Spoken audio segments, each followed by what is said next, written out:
Hello students, today we are going to discuss our next chapter, chapter number 23, named Preparation and Filing of Return of Income. Return of Income को prepare करना और उसे file करना, आज हम इस chapter में बात करेंगे।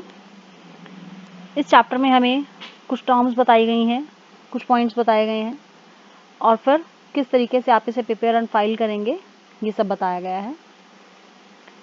वन बाय वन हम टर्म्स को लेते हैं। Firstly voluntary return of income. Voluntary return of income क्या होता है और उसमें किन किन पॉइंट ऑफ व्यू से इसने कहा है, जैसे कि हम पहले भी पढ़ चुके हैं। According to different types of assessee, firstly return by an individual, HUF, AOP, BOI और an artificial judicial person under section 139 subsection 1 कहा गया है। कोई भी इंडिविजुअल, चाहे वो HUF है, AOP है, BOI है, आर्टिफिशियल पर्सन है, they can shall file the return on or before the due date of his total income or the total income of any person. और उसे निकाला कैसे जाएगा, जिसमें आपकी डिडक्शंस सेक्शन 80C से 80U तक की जो डिडक्शंस हैं उन्हें डील करते हुए। तो आप इस तरीके से रिटर्न इसमें जो है फिल कर सकते हैं। Secondly, return by a company or firm. Every company or a firm shall furnish on or before the due date the return in respect of its income or loss in every previous year. Due date से पहले भी company जो है अपनी return को जो है fill कर सकती है। Then return by ordinary resident person having assets located outside India. एक ऑर्डिनरी रेजिडेंट पर्सन जो कि इंडिया से बाहर है वो भी अपनी रिटर्न को फाइल कर सकता है।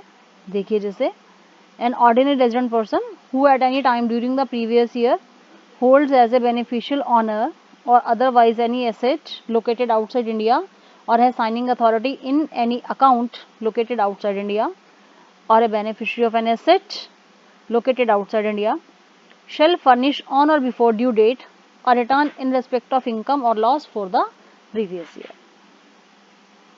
चौथा, return on behalf of a charitable trust. Charitable trust के बिहाफ पर जो रिटर्न भरी जाएगी, अगर टोटल इनकम एक चैरिटेबल ट्रस्ट की, रिलीजियस ट्रस्ट की जो है एक्सीड करती है नॉन टैक्सेबल मैक्सिमम लिमिट से, shall furnish return of income for the previous year on or before the due date. Next, return on behalf of a political party. Chief executive officer of any political party, अगर उसकी total income जो है party की, जो total income है exceeds the maximum amount which is not chargeable to tax, furnish a return of income of the previous year on or before the due date. Next, return by other persons. अगर total income एक person की exceed कर रही है maximum amount से which is not chargeable to tax, furnish a return of income of the previous year on or before the due date. Seventh point, persons जो कि capital gain में exemptions claim कर रहे हैं under different section of section 54, जिसमें section 54, 54B, 54D, 54EC, 54F, 54G, 54GA और 54GB, he should file the return on or before the due date. वो भी ड्यू डेट से पहले या ड्यू डेट पर जो अपनी रिटर्न को फाइल कर सकते हैं। Next, the following persons shall also furnish the return mandatorily if he has deposited an amount or aggregate of amounts exceeding 1 crore rupees in one or more current accounts maintained with a banking company or a cooperative bank. अगर cooperative bank में उन्होंने money को रखा हुआ, maintain किया हुआ account.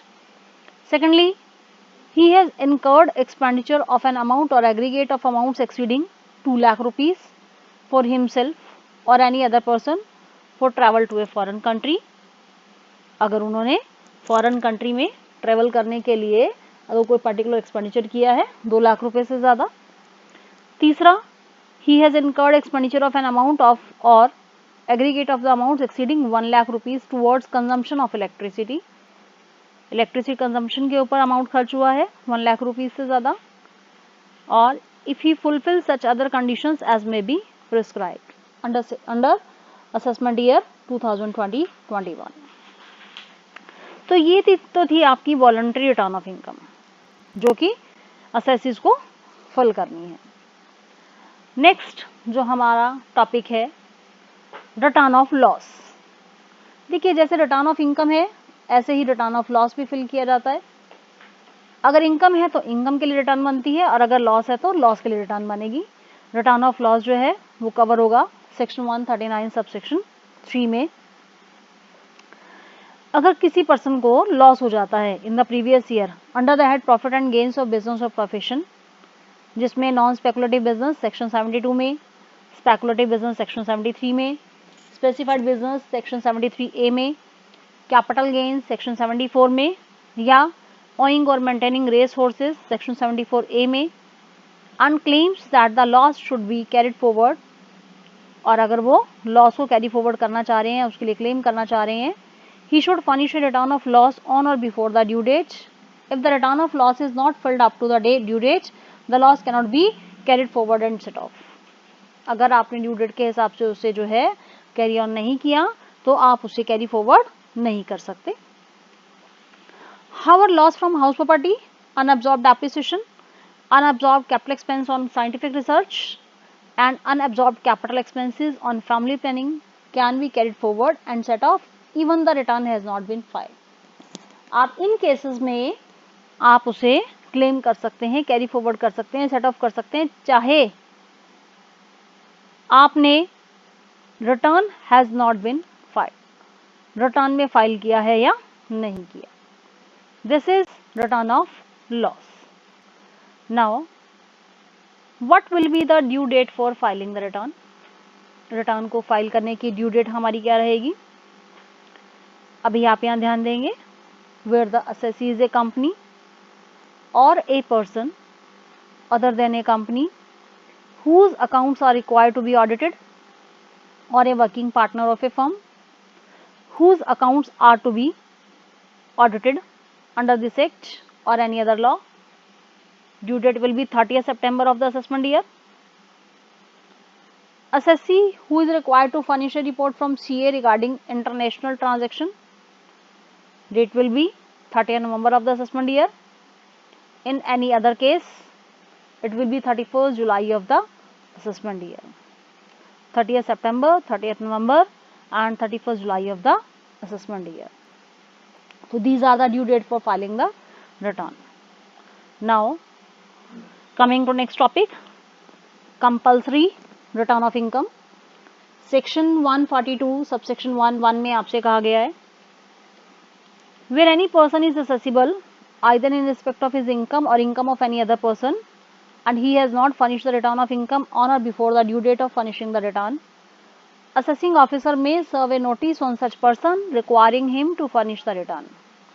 उसे return furnish करने के लिए असेसिंग ऑफिसर जो इंस्ट्रक्शन दे सकता है. Such return should be furnished within the time allowed in the notice. जो टाइम अलाउ किया गया नोटिस में उसी के अंदर ही उसे जो है फर्निश करनी पड़ेगी return. Such a person remains liable to pay interest under section 234A for late furnishing of return from the due date of furnishing the return till the return is furnished. अगर return को देरी से भरा जाता है तो देरी से भरने के लिए उसे इंटरेस्ट भी पे करना पड़ेगा. तो इंटरेस्ट जो है उसे ध्यान रखना है. कंपल्सरी रिटर्न ऑफ इनकम के अंडर ये पॉइंट्स आपको ध्यान रखने हैं. Form to be used by a tax payer to file the return for the assessment year 2020-21. देखिए एक पैटर्न और फॉर्मेट बनाया गया है जिसमें एक टैक्स पेयर जिसे कि इनकम टैक्स रिटर्न भरनी है, फॉर्म भरना है, तो उसके लिए कौन कौन सी ITR वो फिल कर सकते हैं. आपको देखिए टेबल बना के दिया गया है बहुत ही अच्छे तरीके से. टेबल में देखिए पर्टिकुलर्स में नेचर ऑफ इनकम और राइट साइड में आप देखेंगे ITR 1, ITR 2, ITR 3, ITR 4. अभी यहाँ हेड वाइज चीज़ें डाली गई हैं, जिसमें सबसे पहले income from salary. Income from salary में इनकम फ्रॉम सैलरी और pension for ordinary resident person, ITR 1, 2, 3, 4 कोई भी ये भर सकते हैं। ऐसे इनकम फ्रॉम सैलरी और pension for not ordinary resident person and non resident person, they can fill ITR 2, ITR 3. Any individual who is a director in a company, they can fill ITR 2 and ITR 3. Things are very clearly mentioned. Next, हमारा जो अगला है income from house property, जिसमें income or loss from one house property कोई भी ITR भर सकते हैं ये, ITR 1, 2, 3 and 4. Then individual who has brought forward loss or losses to be carried forward under the head house property, they can fill ITR 2 or ITR 3. This is about the salary and the house property head. आगे बढ़ेंगे, बात करेंगे next income from business और profession की। Income from business और profession ITR 3. Then income from presumptive business or profession covered under section 44 AD, 44 ADA and 44 AE, ITR 4. Then next income from presumptive business and profession covered under section 44 AD, ADA and 44 AE, ये रहेगा for not ordinary resident and non resident के लिए। ऊपर वाला था for ordinary resident persons. This is ITR 3। अगर कोई interest, salary, bonus, commission, share of profit है, अगर किसी पार्टनर को किसी पार्टनरशिप फर्म से मिलता है, for this they will be filling ITR 3। Then capital gain की बात आएगी, हमारा नेक्स्ट है कैपिटल गेन में tax payer has held unlisted equity shares at any time during the previous year, तो ITR 2 and 3। कैपिटल गेन और loss on sale of investments of property, ITR 2 and 3। आगे बढ़ेंगे इनकम फ्रॉम अदर सोर्सेज, जिसमें family pension है ordinary resident person के लिए ITR 1, 2, 3, 4। Family pension for not ordinary resident and non resident person ITR 2 and 3। Then income from other sources ITR 1, 2, 3, 4। Other than income chargeable to tax at special rates including winning from lottery and race horses or losses under this head, आप ध्यान देंगे इसमें other than income from chargeable to tax at special rates including winning from lottery and race horses or losses under this head. Then income from other sources including income chargeable to tax at special rates, जिसमें include किया जाएगा winning from lottery and race horses or losses under this head, ITR 2 and 3.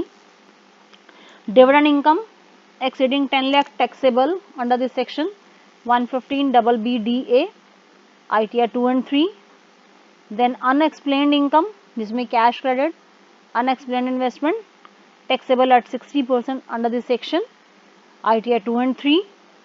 Persons claiming deduction under section 57 from income taxable under the head other sources, ITR 2 and ITR 3. तो बड़े clearly आपको पांचों heads की income और कौन सी ITR किसके लिए fill की जाएगी बताया गया है। देन अगर कोई पर्सन डिडक्शन क्लेम करना चाहता है, तो डिडक्शन क्लेम करने के लिए person claiming deduction under section 80 QQB और 80 RRB, जो कि आपकी डिडक्शन है रिगार्डिंग रॉयल्टी फ्रॉम पेटेंट्स और books, they will fill ITR 2 and 3। अगर पर्सन डिडक्शन क्लेम कर रहा है 10AA में और पार्ट C ऑफ चैप्टर 6 से, ITR 3। अगर total income agricultural income exceeding आपकी 5000 है, तो ITR 2 and 3। Total income exceeding 50 lakhs है, अगेन ITR 2 and 3। असेसी जो कि ब्रॉड फॉरवर्ड कर रहे हैं लॉसेज और losses to be carry forward कर रहे हैं under any head of income, ITR 2 and 3। Then computation of tax liability, अगर कोई इंडिविजुअल इनकम के ऊपर टैक्स जो है क्लियर करता है, कैलकुलेट करता है और TDS क्लेम कर रहा है उसमें, तो ITR 2 and 3। Claiming relief of tax under section 90, 90A और 91, अगेन ITR 2 and 3। और अदर्स, अगर SSC जिसकी कोई फॉरेन इनकम है, फॉरेन सोर्सेज है, फॉरेन एसेट्स हैं जिसमें financial interest in any financial in the foreign entity है, या signing authority in any account outside India है, तो ITR 2 and 3. Income has to be apportioned in accordance with section 5A, ITR 2 and 3. तो ये different ITRs आपको बताई गई हैं जिसमें आप चेकआउट करेंगे. अभी नेक्स्ट अदर असेसीज के केस में स्टेटस ऑफ असेसीज आपको दिया गया पार्टिकुलर्स में ITR 4, 5, 6, 7, टोटल 7 ITRs हमारे पास रहती हैं. देखिए, ऐसी firm excluding LLPs opting for presumptive taxation scheme of section 44AD, ADA or 844AE will be filling ITR 4.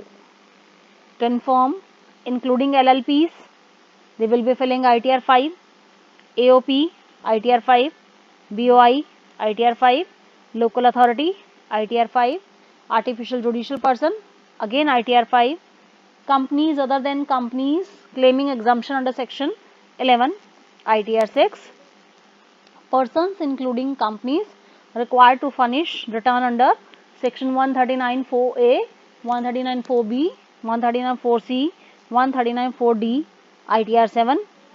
Then business trust ITR 5, investment fund as referred to in section 115(UB), again ITR 5. So this table tells us very clearly about the ITRs from 1 to 7 which are to be filled. Now, preparation of return manually. ITR can also be prepared manually. Assessee should choose the return of income keeping in view the category in which he falls and the sources of his income. If he is not required to file his return electronically, he can prepare his return manually, verify it and deposit it in the income tax office. If the assessee is required to fill his return electronically, it is suggested that he should fill the return form manually so that at the time of filling the form online there is no hassle. देखिए, अगर आपको electronically भी fill करनी है तो भी आपको इसको पहले मैनुअली बना लेना चाहिए ताकि जब आप इसे इलेक्ट्रॉनिकली फिलअप करें तो आपको किसी भी तरीके की प्रॉब्लम नहीं आए. Now manner of furnishing the return of income. क्या तरीका रहेगा? Return of income shall be furnished by a person mentioned in column 2 of the table below to whom the conditions specified in column 3 apply in the manner specified in column thereof. देखिए, हमारे पास table दी गई है जिसमें person, condition, manner of furnishing return of income. Individual और HUF जो हैं, अगर उनके अकाउंट सेक्शन 44AB में ऑडिट किए जाते हैं, they can electronically fill under digital signature. Individual resident of India and the age of 80 years or more at any time during the previous year who furnishes the return in form number ITR 1 जिसे आप सहज और form number ITR 4 सुगम के under cover करेंगे. Electronically under digital signature, transmitting the data in the return electronically under electronic verification code, transmitting the data in the return electronically and thereafter submitting the verification of the return in the form ITR 5 and in the paper form. Next, in any other case, देखिए points फिर से repeat हुए. Above 3 points जो ऊपर आए वही यहाँ हमारे रिपीट हो रहे हैं. Then company form ITR 6 in all cases electronically under digital signature. A person required to furnish the return in form ITR 7. इसे फिर 2 पार्ट्स में डिवाइड किया गया है. In case of a political party, they have to fill electronically under digital signature. In any other case, either electronically under digital signature or either transmitting the data in the return electronically under electronic verification code or transmitting the data in the return electronically and thereafter submitting the verification of the return in form ITR 5. आगे चलेंगे. Firm or limited liability partnership or any other person other than a person mentioned in serial 1 to 3 who is required to file return in form number ITR 5. ऐसी firms जिनके accounts audit होते हैं under section 44AB, they have to fill electronically under digital signature. In any other case, electronically under digital signature या transmit करना under electronic verification code या verification जो है under return of form ITR 5. Points are repeated, you have to see कि किसके under आपको किस point को लेकर चलना है. तो इस तरीके से आप फॉर्म फिल कर सकते हैं. अब यहाँ हमारे पास रहेंगे steps for E filing of income tax return. कुछ स्टेप्स आपको फॉलो करने हैं.